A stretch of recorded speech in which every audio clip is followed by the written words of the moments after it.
Was I on mute that whole time? Yes.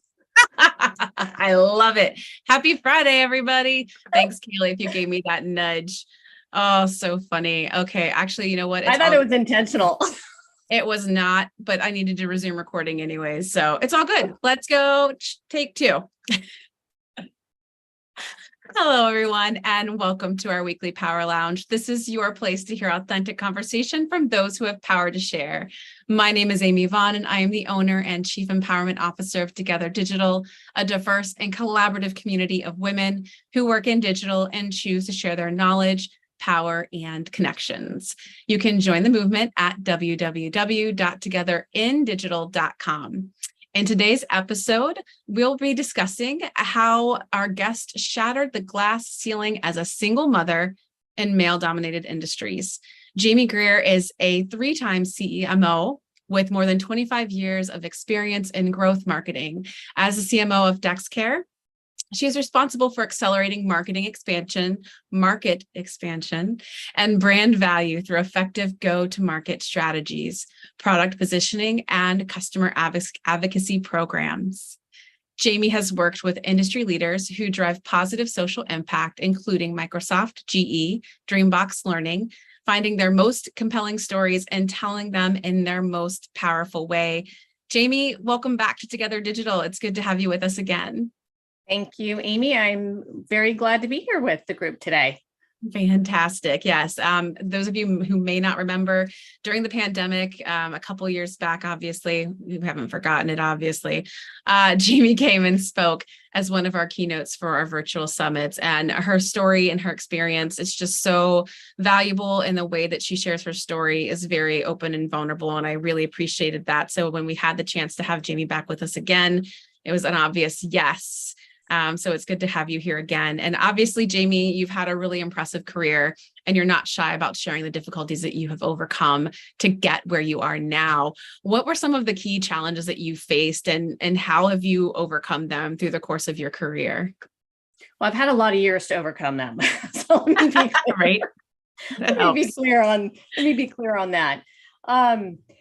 When I left university and went into the workforce, there was really no playbook for how to do that.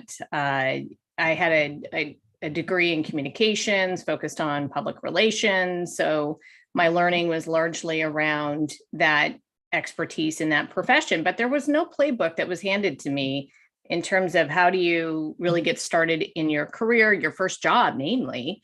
And it was, wow, trial by fire for me. And I think it is for most professionals as well.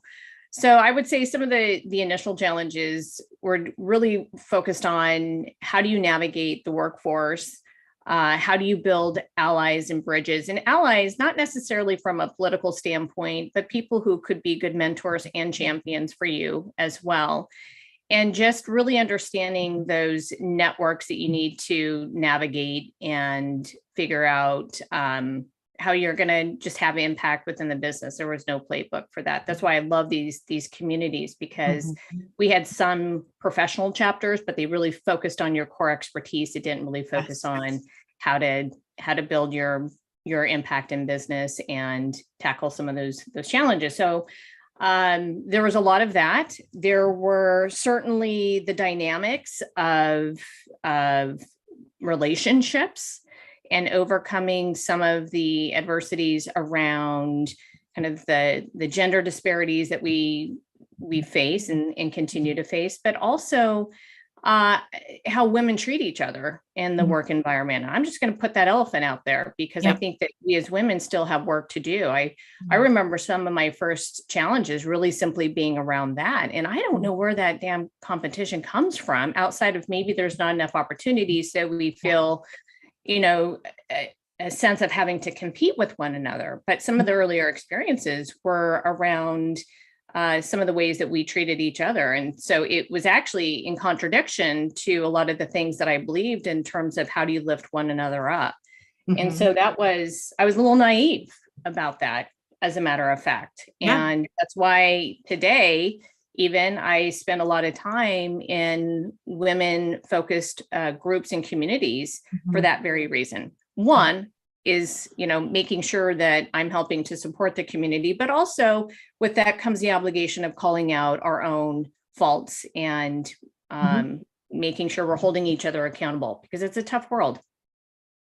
Yeah, that internalized patriarchy is real. I think I probably said it a number of times on the podcast in the past, but I struggled a lot with being bullied by other girls when I was in elementary school, to the point that when I went through junior high, high school, college, I really never had that many close female relationships, to the point when I was having, kids for the first time and becoming a working mom. I had nowhere to turn to talk to other women, because there were no other working moms at my company, really, or within my team, that I could kind of lean on and look to for support and advice when things would go down. And you're right. I think, that competition, we've been socially conditioned that way, right? I think we have. To compete, to outshine, to outdo. It's in like every narrative of every 1970s, 80s movies about women that you see, But I love that we're having the conversation about it more, calling out that elephant in the room, because I agree, we can't have equality for women until all women can treat each other equally. We can't ask for equality if we can't treat each other equally. We can't. That is such a great point. Such a great point. And I believe that. So I'm willing to put that elephant out there because it needs to be said. I'm not the first one to say it, so I'm not claiming that. But, one of the first, not the last. It was one of the first challenges. And I need to be very, very clear, because it made it tougher to then take on the other challenges that as women we face as well. You asked how did I take on some of the challenges of not having the playbook and starting to build some wins and success. I've always been very curious about things. My father had his PhD in education. It was highly valued. He was not a business person, so I learned nothing from him about business, which is maybe part of it too. But I did learn to really appreciate and embrace the process of learning and curiosity. And that stayed with me because I needed to fill the deficiencies that I had. I was always an avid reader. And so I spent the extra time to read in the areas that I simply did not understand or know. So there was the community aspect, but certainly the education did not stop at the classroom for me. And part of that too is just the fire in my belly. I'm the kind of person who wants to go the extra mile. That's me. I take a lot of pride and ownership in what I do. If I'm competitive with myself. Yep. And so that being a constant learner and having that sense of curiosity, by the way, that's what I look for when I hire people too. Yeah. Because I know if they don't know something, they're going to go seek the answer. Right. Yeah, I agree. I think curiosity is such an underrated superpower for people. It is one of those things that I think we try to lean out of. And I'm like, no, please always remain curious and open. It's such a great way to approach roadblocks and frustration and anger and hurt, even, to kind of just get curious about it. But then also from a driver standpoint within your career and what you can possibly do. And you're not, being raised by parents who are business owners or entrepreneurs. It's kind of one of those things, like, that doesn't mean that you can't go into those spaces and places. So I love that you took it upon yourself to learn more there. If you had to pick kind of one situation in your career that challenged you the most, what was it, and how were you able to turn it into a valuable learning experience? I think it was my own self-doubt. We talk a lot about imposter syndrome.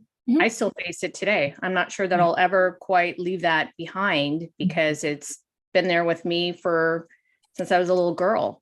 A little story around that. And I think some of this connects.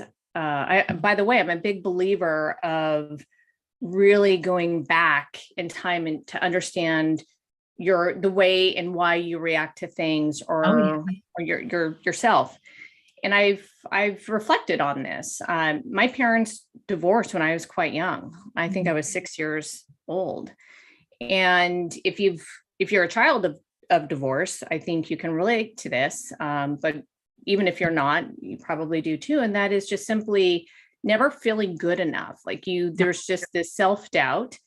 And by the way, I think perhaps that's what fueled me even early on to want a better something in life. And so I really started to even self-actualize, what does a really great life look like? And I will come back to that because I think that there's something here for this group as well. But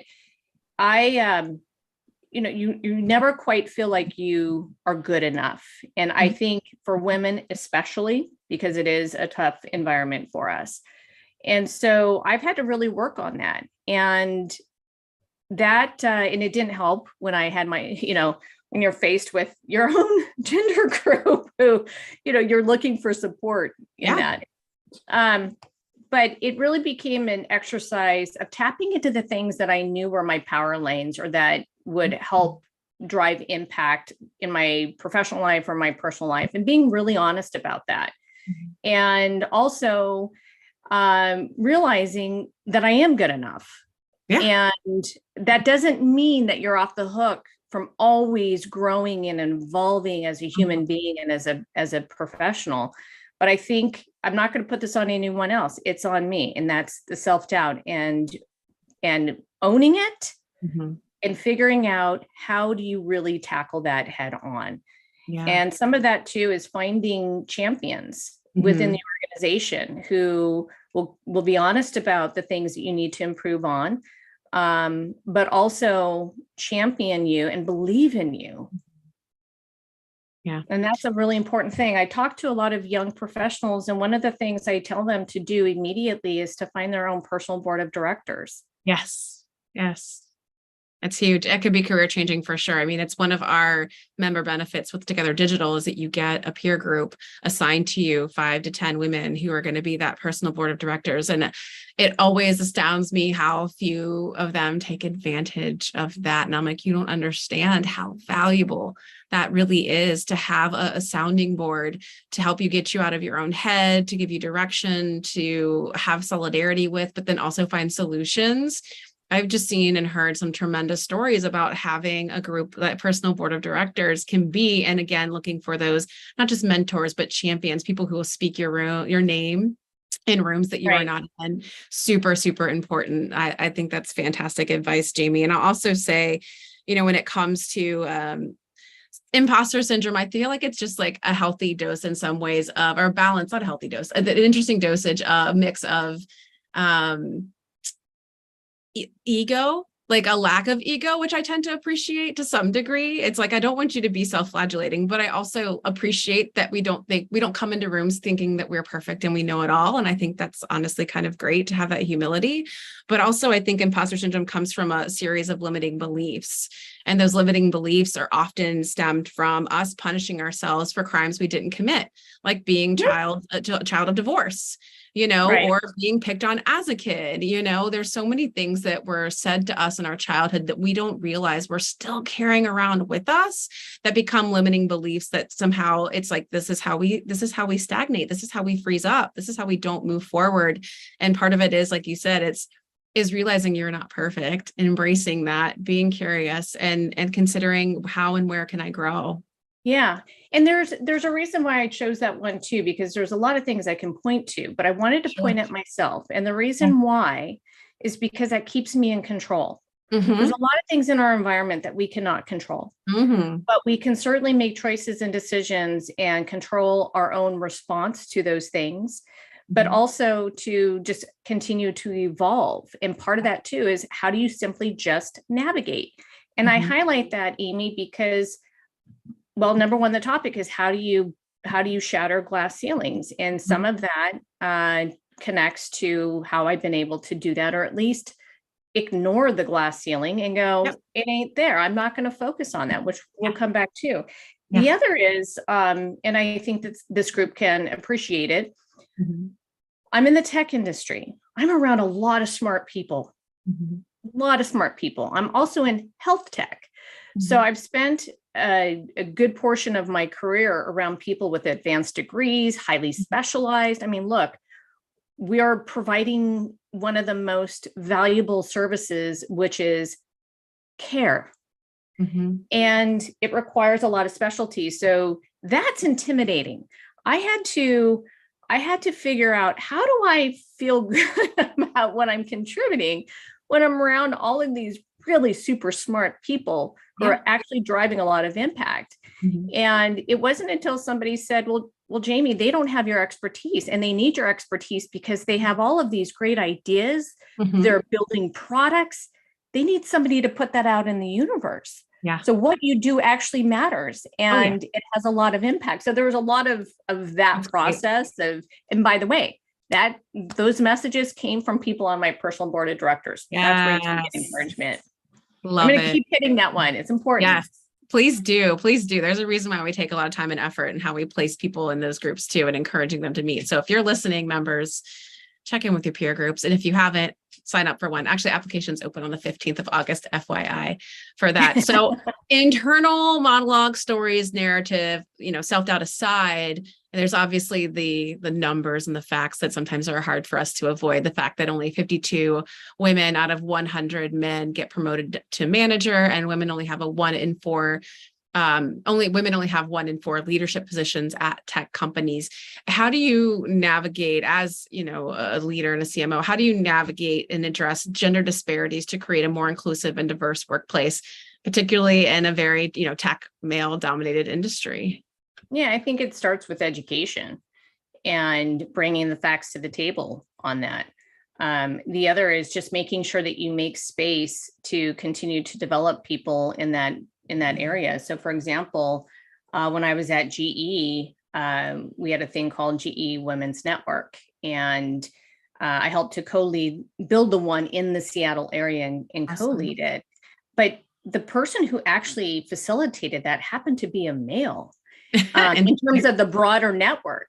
And so it's finding those allies. Again, that comes back to the allies, and they're going to be male allies. Some of my best mentors, by the way, happen to be men. Oh yeah. And you find them because they're going to be a support mechanism and to hold their own accountable at the same time. And I think that that's really, really important. We cannot be siloed in having our own conversations. As much as I love, in that case, we had the Women's Network, but we would invite men to the meetings. You can't isolate and think you're going to have impact. You got to bring them in and say, and build some empathy, or at least sympathy. Start there. Yep. No, I 100% agree. I think I have to dig it up and find it. Maybe Kayla, you can help me. We can add it to the show notes. I was on a podcast with for another group, and we were talking about allyship and just how important it is to not just educate our allies, but to have the allies do the educating, because it's like, you think about it, and just the emotional labor that's being done by women and women of color or people of color to do all the educating. It's like, no, you either have to take it upon yourself to educate, or we should be looking to and asking allies who are informed to help share that information as well. Don't put that burden on those people who are already being radicalized. They've got enough going on. Exactly. And also, one of the most meaningful events in my life was having a child. Yeah. And I didn't have my son until I was in my mid 30s. So my career was already going. I found a lot of identity around it, but I can't say that I was empathetic to the needs of moms and parents until I actually became one. And that's where empathy really comes into play. And I simply wasn't. I just, I was all about my career and felt everyone should be around that. And it wasn't until I could actually walk in those shoes that I went, wow, this is difficult. And by the way, I love being a mom more so than I do a professional. So how do I make sure that I can integrate those lives? Because I don't want to sacrifice one for the other, including my profession, because I get a lot of joy and fulfillment from it. But I bring that up in the context of this because we, even working parents and working moms, there's a lot of challenges presented. And I feel now a natural responsibility to be an advocate for how we support even working moms so that they can, have their professional life and career, but at the same time, be a very good parent to the kids that they're entrusted to take care of. Yeah. But it took, I'm going to be vulnerable. It took me having a child to really be empathetic to that. I'm right with you, Jamie. I feel exactly the same way. I didn't have my first kid till I was 32, and I was same way, heads down, always dedicated to my work. My work was my identity. And so, yeah, I really got shaken up by this whole I'm a new mom thing, but not having any sort of support. Thankfully, that was at the point where Together Digital found me, and I found community and other women that were working moms to kind of talk with, maybe commiserate with, or just like scheme, like, how do I balance? How do I, not that there's balance, but how do I figure all this out? Because it can feel very isolating all of a sudden as well. And I'm like, but at the same time, if I was able to like go in a time machine and go back to old pre-mom Amy and explain to her the mental and emotional load and beauty, by the way, of having children, I don't think I could have explained it. I don't think I could have made her understand like just how fundamentally it shifts everything about your life, the way your brain works, the way your body works. Yeah. But I did the best I could. Right. So now, I feel that part of evolving as a human is simply the art of feeling situations. And that's a huge motivator. But I know that we led the session with me being a single mom, and even that challenge, there's even insecurities around that, and the perceptions of, oh my gosh, she's not going to be able to dedicate as much time to the work. And there was early on even some insecurities around that. But this is where, again, I put myself in control of the situation and went, no, I'm going to show that there's a huge advantage to how to my life in that. And the allies and the champions were very good. I'll never forget, and I have to bring this up because it does come back to finding those champions. One of my CEOs, Mel, I had to bring my son into the office. It's one of those situations where summer camp did not go as long as I needed to. I needed to bring him in. It happened to be really good coming into the office. And so I didn't have a whole lot of concerns. But I know that my CEO knew how I felt about, just what are people thinking, even though my son's well behaved and he loves coming in and he draws and he does whatever. He did this whole pirate ceremony for my son. And at the time, my son was, I think, oh my gosh, how cute is years that? old. And he had this pirate flag. My CEO had a pirate flag because he and his wife had a boat and they loved to go up to the islands and stuff. But he had this pirate flag and he did this whole ceremony. And it's those things, it's those acts of humanity that I was very blessed to experience. But that came with really understanding who your champions are. And it was such a touching moment. My son still remembers it and he still has the pirate flag and he's 16. Oh, I love it. Oh, that's so amazing. Oh, I hope your former CEO listens to this and knows how much that meant. I think it's those little things we don't think about oftentimes that stick with people and become those stories. That's awesome. And I mean, I feel you. I definitely was, sometimes questioned to my face about my ability to dedicate myself to my work after I had children. I'm like, are you kidding me? I have never been more efficient than after I became a mom. Like, I don't even know what I did with my time before. How am I able to get so much done in a day now versus before I had children? So I think there's actually a lot of skills, obviously, that you gain that do translate into the workplace once we become parents, not just moms, but dads as well. And then what? This is, I mean, look, we get shit done. I'm just going to throw that out there. We just do. And we figure it out. I think that's one of the things about our characteristics as women is we figure it out. Not to be stereotypical, but I think that there's a lot of research out there that backs up what I'm about to say. And that is, we are pretty good multitaskers, but we also figure stuff out and we get shit done. We really do. And then I think too, becoming a mom gave me the opportunity to look back and realize that my friends or coworkers and colleagues that were either childless or childless by choice, sort of like the trap that I had been kind of sitting in and didn't even realize that it was like always expected. Well, Amy can stay late. Amy can do this or Amy can do that, one of those things. And then it became the opposite after I had kids. It's like, oh, we're not giving you this account because you have to travel. And we just assumed you didn't want to travel. I'm like, wait, what? wait, Yeah. like nobody even asked me this, but at the same time, like I said, it really made me understand and see how sometimes, especially women who aren't having children, either by choice or other situations, are sometimes caught in this trap of just making the assumption that they have no life outside of work because they have children. I'm like, wrong. Yeah. Also right. inaccurate. So it's that tricky double standard for women. Now, I want to draw a little bit on your 3-time CMO experience a little. Let's talk some shop. What strategies have you found as a marketer effective in accelerating market expansion and increasing brand value? Because this is something that you are extremely good at. So I want to pick your brain on that a little. Yeah. Let me give some context because I think this also matters.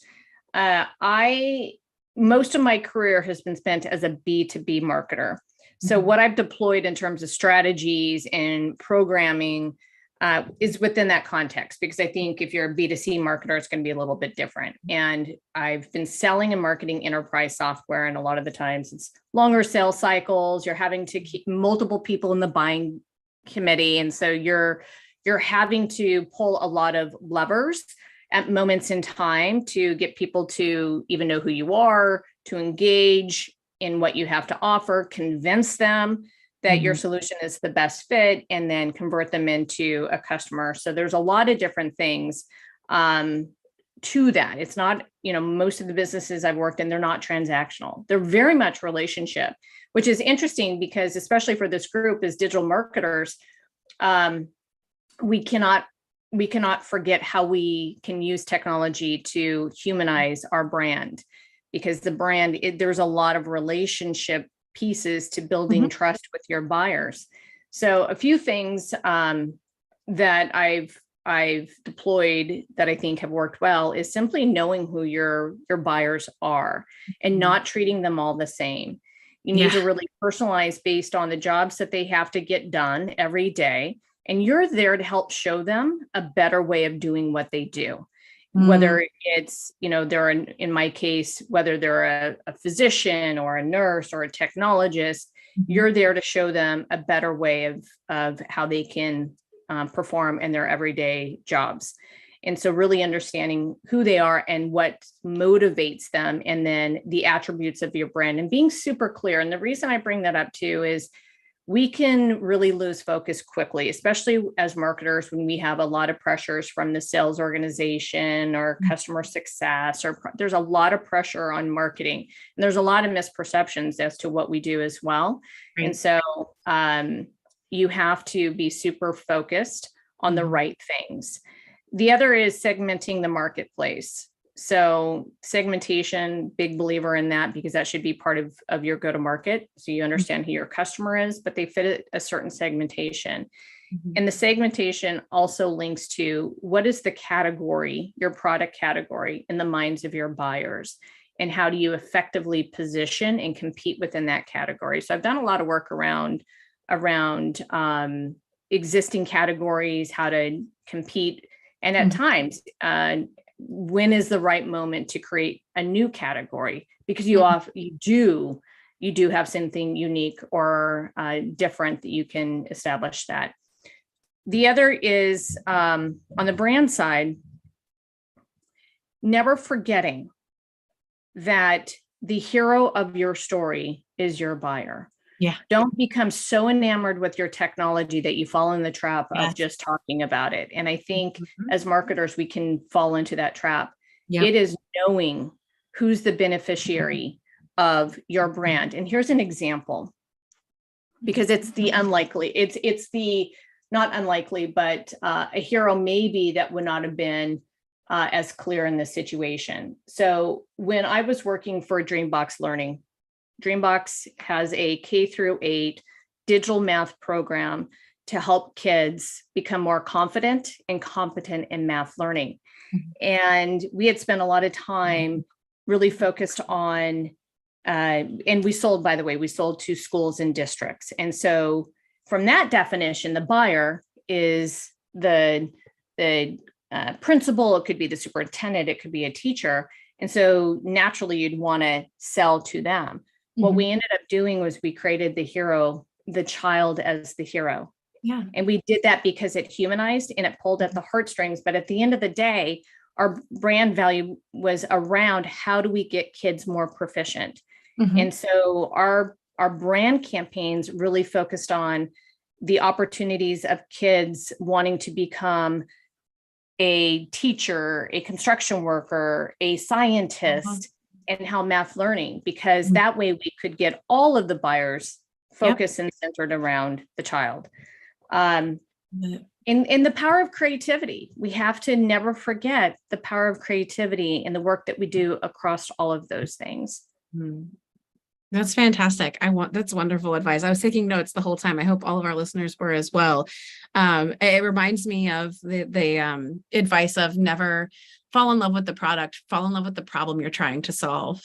And as long as you're doing that and focusing on solving a problem for somebody, you're always going to be relevant within the market. People are always going to find a use for you or a reason to come to you, whether you're doing B2B or B2C. I think that's all fantastic advice, top to bottom. I love it. And remember, the underpinning of everything that we do, even as digital marketers or digital, professionals, is it's building trust. Yep. Yeah. It's building trust. Absolutely. Awesome. Another kind of underrated area for growth, obviously, is customer advocacy. How do you approach customer advocacy programs and their impact on, we're talking about loyalty, trust, leads to loyalty and growth? Yeah. Well, I'm a believer that your customers actually define your brand. Oh, yeah.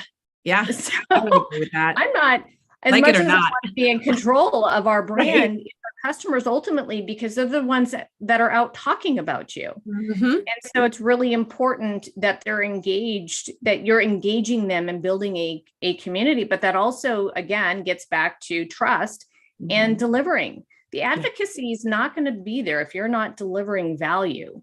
And so it's really understanding that. That's step number one. And once you start doing that, then your customers are going to naturally, and that's what you want them to do, is to naturally become advocates. You're going to pick up on the signals when they do that. You're simply going to create places and platforms for them to be able to share their advocacy. Yeah. And so whether it's an online community, whether you invite them to be part of an advisory board, we're building one right now at DexCare, and we're bringing customers in, and it's not what else can you buy from us? It's look, we've got a 3-year strategic plan. We want your input because you're going to end up being the recipient of this and the beneficiary of this plan. Are we delivering on the right things? And it's engaging them in that process, not just simply trying to sell to them. It's saying, what do you need? Does this make sense? How would you design this? Are we solving the right problems? Yes. And getting them actively involved in your business from that standpoint. The other is, I've seen, by the way, I'm guilty of this too. It's easy to set up and stand up the community. And I know, Amy, you can appreciate this. It's another maintaining it. Yeah. Every day you got to feed that community that you're building among your customers. And so you got to put the time and investment in it. And sometimes, we'll build them because it's the right thing to do. And we fail to recognize what it takes to keep those going and to get the engagement that you need. Yeah. I mean, it's a matter of consistent processes in place to always be listening and asking and looking for feedback. And I think it's a job of marketers even to do that. It's not just on research to do that, to understand what are even some of the obstacles. I was listening to a podcast on Hidden Brain a while back talking about obstacles, and it aligned so nicely with marketing. I was like, this is awesome. It was talking about removing these subconscious obstacles. And there was one company, it was a Chicago sofa company that made custom couches for young professionals. So it was within their price range. They were nice, kind of sleek looking, and they would get loads of foot traffic into the store. People would look at the couches, spend time on them, design them, because the whole idea was like you could kind of design your own, the arms, the legs, the fabric. And, but nobody was buying. And so they started deeply discounting the sofas, and they still weren't selling. And now they're diminishing their brand value and appeal. They just couldn't seem to get through it. Well, they finally started doing some feedback and getting feedback from potential customers and learned, well, you're in Chicago, moving a couch up 3 flights of a brownstone is a very difficult and challenging thing. So a lot of these folks they didn't know what to do with their old couch, and they didn't want to have to move it. So all they did was add in the ability, when you purchased your couch, you would get your old sofa removed for free, delivery and removal. And they started selling like crazy. I think their sales went up like 123% or something crazy. So really getting an understanding and knowing from your community what they need. Sometimes we're off. We get so, again, as marketers, distracted by the shiny object and an idea. We fall in love with the idea. And we're like, we need to have this thing. This has to be the thing. And then our whole audience, our community, or whomever is sitting over here going, this isn't what I need. And like you said, it doesn't continue to build trust. It doesn't show that you're actively listening. So you tend to like lose either potential or existing customers for the lack of listening. So for the lack, and that's important. Mm-hmm. That's important because you need to do more listening than talking. Yes. And it gets to clarity too, because sometimes our customers may not know exactly what they need. And so being inquisitive and asking the right questions and getting to the heart of it. In B2B software in particular, it's difficult because the relationships are so long. Again, it's not a transaction. It is a relationship. It's a partnership. You got to continue to deliver value. But the other thing is that your customers' reputations and even their jobs are on the line. Yeah. Some cases. If you sell software and it fails, somebody's job could be at risk for that. And that's something to always keep in mind. Mm-hmm. On the lighter side, even though I said I haven't done a lot in the B2C space, I am a consumer of goods. Yeah. There are always moments that you can delight your customer too, and they don't have to be big. Here's an example of that. There's a couple of brands that I really, really like. By the way, huge Shark Tank fan. Yeah. I love watching that show, but I also love buying the products and testing them out. So there was one company that they were selling these pillows, and I loved their pitch. I'm always listening to pitches and how do you convince somebody to really believe in the product that you have, but also defend the numbers, really understand the numbers. I love that whole process. And I felt that this couple just hit it out of the park. So I bought the product. I didn't need another pillow, but I wanted to see what was actually delivered and if they lived up to their reputation. Amy, that pillow must have been the most special pillow in the world because it wasn't rolled up and in a plastic bag. It was actually in this beautiful box. Oh, nice. You open it up. There's a little note that says, here's your customized pillow. We listened to you. So this is what you said. That's awesome. This is how we built and delivered it. It had nice wrapping. I love packaging, by the way. It had nice wrapping. Not only that, when I took the pillow out of the box, there was a little piece of candy.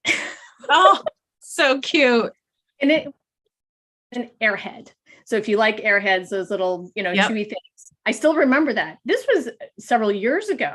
Yeah. But it was the little element of surprise and delight that, number one, made me remember their brand. The product was good, but they just went the little extra step of, I'm just going to put a smile on Jamie's face. And here you go, a little piece of candy, enjoy. Had nothing to do with the pillow. It was just kind of this funny thing that made them memorable. That's right. I mean, people remember, right? Is how you made them feel, not always how you make them feel. I love it. I love that stuck with you for so long. That's great. Fantastic advice. So hopefully you guys will start to brainstorm some ways that you can surprise and delight your loyal customers. You've had the chance to work with some industry leaders, lots of industry leaders, driving positive social impact throughout your career. How do you find and tell compelling stories that resonate with your audience? Gosh, I love storytelling. Storytelling is about building bridges. Mm-hmm. And in a world that is, there's just so much division. Mm-hmm. And stories have the power to build bridges and get people to focus on a cause. And I say cause because in working for social impact types of organizations, there is a cause behind what you're doing. What we do matters every day. We might have different opinions about how to get there, but the outcome is what we all desire. Yeah. I say that because there's been a lot of research on how to build bridges around storytelling by simply starting with the things that you have in common. Mm-hmm. So it's called brain-to-brain coupling. There's a magnificent scientist out of Princeton that's done a lot of studies around this, but and he's got a great TED Talk too, but he actually shows they've done imaging around this when somebody is telling a story, what the brain waves are from the storyteller to the audience. And you start seeing this really interesting coupling. They're basically getting on the same wavelength as you.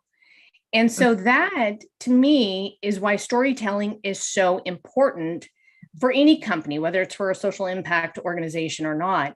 It really is around how do you build bridges and get to a common understanding of what we're trying to achieve, because that's going to open up the doors for having the real conversations around how you get there and being open and receptive to it. I don't know that a lot of people really understand what happens between people when you do really good storytelling.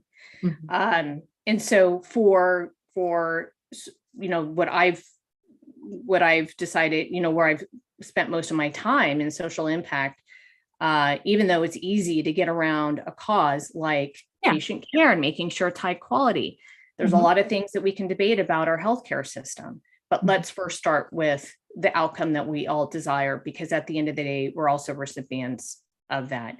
The other piece on the social impact is when I got into my profession around communications and then broadened it into marketing and advertising, we take knocks and hits for truth in advertising and those sorts of things. And I knew that if I was going to get into this profession, I really wanted to make sure I was doing it for the right reason and for the right causes. And this gets back to taking really, really good ideas that I know can impact in a positive way the world, society, in our communities. And that's why I decided to get into even on the, working for companies that really take that slant.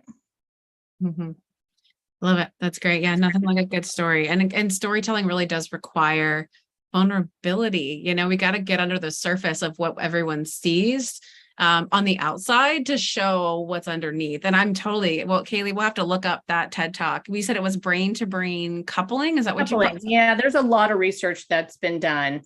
Okay. And I can hole for me to go down. Yeah. That sounds. I think it's Yuri Hasson, Hasson. If I botched that last name, I apologize. But he's out of Princeton and he's done some amazing work on it. That's awesome. We'll dig into it and we'll definitely put it into the show notes for everyone to take a look at, because I think even there's just something intriguing there from a marketing standpoint, understanding the value and the importance of stories even more so. Having more science and data, like we need more science and data behind the fact that stories do work. Stories are an impactful way to bring people together. And especially when you're dealing with social impact, that's great. So as the CMO of DexCare, how do you balance managing your team, driving market strategies, and ensuring effective go-to-market efforts? You're juggling a lot of things right now. How do you kind of find ways to do it all? Yeah, I don't know. Anyone has some tips on that, I'd certainly be open to them. I don't know that we ever get to a state of balance. I think at this point, I just try to organize chaos as best as I can, and make sure that I'm focused on the right thing. This gets back to focus, and having the courage to also say no to the things that might be brought to you that you simply can't get to, but and largely because you're prioritizing other things that are more important. And that takes some courage, or, saying yes, if, and being super clear on what those ifs are. It's challenging, but here's what I'll say on that. I will spend the extra time it takes to lead a team. For those that are not people managers today, but you aspire to be one, just know you're adding 20% extra onto your day. I mean, that is just the reality of it. So I say that because it's really, really, I've worked for some amazing leaders, and I've worked for some managers who were not good because they didn't take the time. And so leadership is, it's such an important aspect of what I do, because I know that when the team is performing and I empower them, they are going to have big impact. And so for me, it's spending that time with them, developing them, and empowering them to do their jobs. And by the way, I hire for my own deficiencies. Yes. Too. I hire for my own deficiencies. I know what my power lanes are. I know what my emerging lanes are, and I know what my slow lanes are. It's like I like to hire for deficiencies because that's where we're gonna drive impact. But it's making the time to do that. Now, that's not to say that you're going to burn yourself out. You're going to have to prioritize. You need to prioritize that with other things that you're doing that might be more on the execution side. Yes. But if your team's not performing, it just drags everybody down. Yep. I think it's great. You should go back and listen to our last podcast episode that just went live on how to be truly productive with Tanya Dalton. She's been doing some great stuff. She just got featured on the Today Show even. And she talks a lot about, you've already said it, so you're onto it, priority over productivity. I think we're so caught up in the idea of checking off all the boxes and doing the things that sometimes we forget the priorities. What are the most important things that I need to and should be doing, or the things that are in my, I'm rereading again for the second time, The Big Leap, which talks about your zone of genius, zone of competence, zone of incompetence, zone of excellence. Great book. If you haven't learned about it already, great way to understand and know what are your lanes, what are your strengths, and what are the things that you need to delegate. And one thing I wanted to call out too, as you were talking, it made me think about, when you speak about leadership, it's clear that you're passionate about being a leader, and you're going to take probably more than 20% of your time in a week or a day to spend time leading.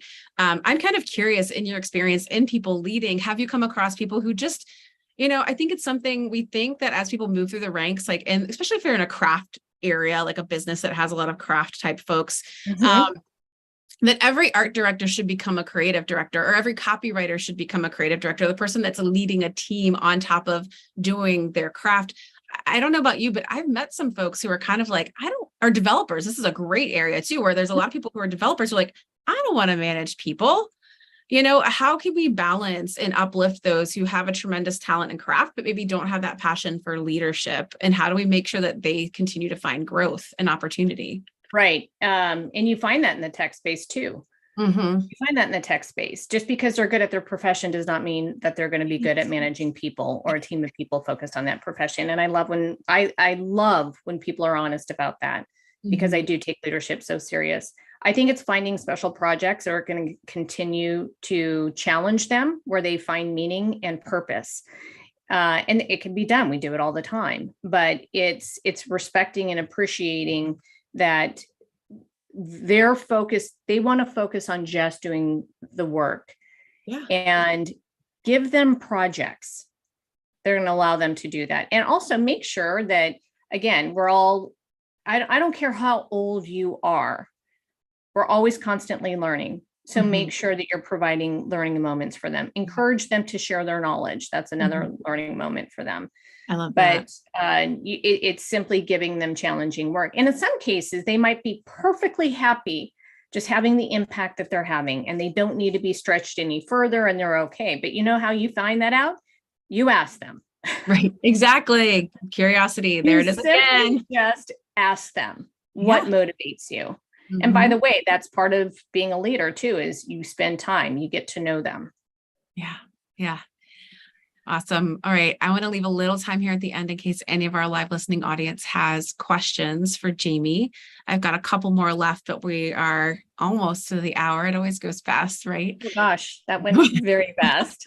Right. We'll give you all time to ask questions. But in the meantime, while they're thinking of their questions, Jamie, climbing the ranks of the C-suite, obviously it's a pretty huge achievement, especially in the spaces that you're in as a woman and as a single mom. What advice do you have for aspiring leaders looking to advance in their careers and take on executive roles in their respective fields? Learn to take your functional hat off.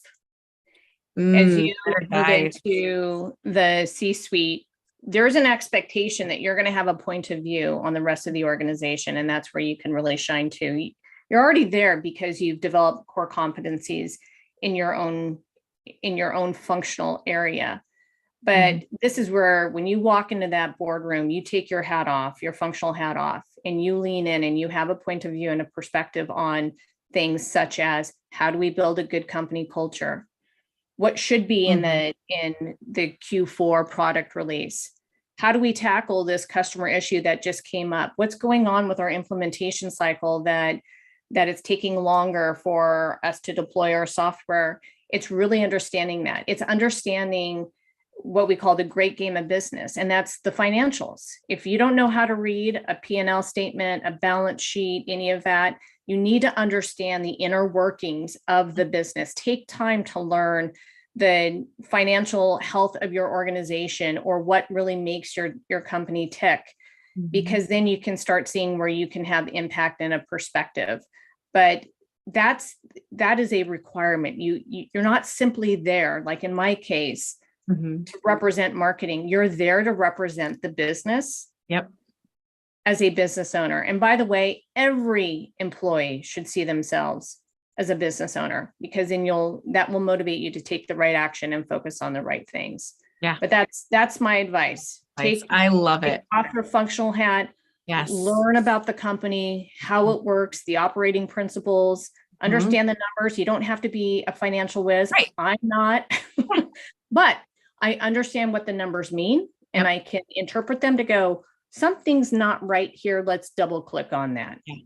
It's that difference between being in the weeds and having that ability to have a 30,000 foot view and be able to see the lay of the land of everything. Because otherwise, much like a lot of anybody who's listening, even if you're an entrepreneur, solopreneur, the difference between working in the business versus on the business. And when you're thinking growth, you can't be just in the weeds all the time. You got to get your head above all that to be able to see the opportunity for growth. And that's what those executive leaders are there to help drive. Oh my gosh. Dory Clark. Love her. If you don't follow her, she's an amazing, I don't know. I feel like she's such a wizard on a lot of different things, but she talks about this. It's lift your head up.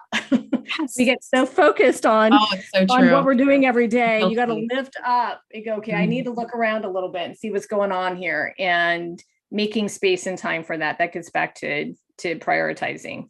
Absolutely. Priorities. Yes. All right. We did get a quick question from one of our listening audience members. This is Leslie. What happens when your client, I assume you mean doesn't listen to your directions, and they ask friends, which cause problems with your strategic marketing approach? How do you get your clients to refocus? Oh, I see. Then she rewrote the question. I should have read that whole thing first.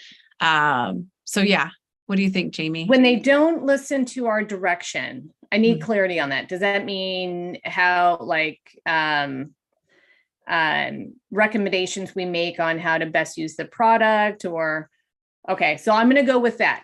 So Leslie, hopefully that's what you mean by that. This can be very challenging because, especially in the software space, if your clients don't implement your technology in the way that they're going to get the best use, I think it's being super clear and setting those expectations during the contracting phase and the scope of work. Yep. And so there needs to be some liability and accountability on both ends, and being very prescriptive during the contracting stage on the best practices to get the impact, because at least you've had the conversation. That's not to say, Leslie, that your client's not going to listen, but at least you could come back to that and hopefully course correct. But you need to be as prescriptive as you possibly can on how to best implement and use your technology. It also means that if clients have found a better way of doing something, because every organization is slightly different. Their processes might be different. Their staffing levels might be different. And so you got to be a little bit flexible in the process and learn from your customers as well. But it's really during the scoping and contracting phase that you've got to be super clear on that. But you also have to make sure that you're providing education. Yeah. And so you can't just drop your technology and say, here you go, have fun. Right. It is, you're constantly providing a service. This gets back to the partnership and the trust and educating. Yeah. And bringing in that curiosity again, like that seems to be the theme of a lot today, is like being curious about what it is about your recommendations that isn't sitting well with them, that they need to go outside and get additional counsel from people who aren't maybe experts, just friends. You know, what is it that they're valuing that they're getting back from those others and recommendations? And that might help them refocus and realize, kind of in a non-aggressive way, that, hey, I'm offering you solutions, but it doesn't seem like you're taking them. What else can I be providing you in the way of education or understanding something that will help you feel more realigned, refocused with what we're recommending. Exactly. And by the way, you're going to stumble. And this is why the trust is so important, because there's been research done on this as well. Customers are more willing to forgive a brand for misstepping. So brand equaling company or product. If they trust you, if the trust level is there, they're willing to be more forgiving and to stay with you in the long haul.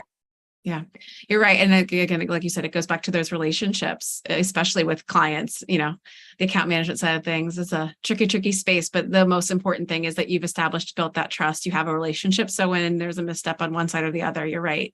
There's a little bit more forgiveness because it happens. We're all human.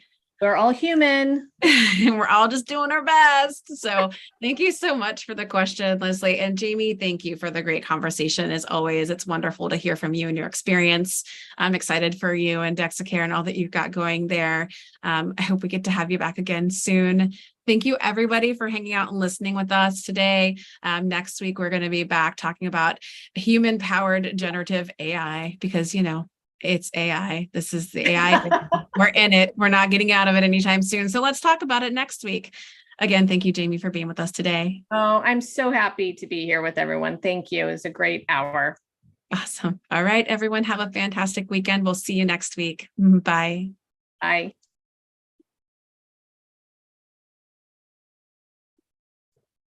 Awesome. Thank you, Jamie. You're welcome.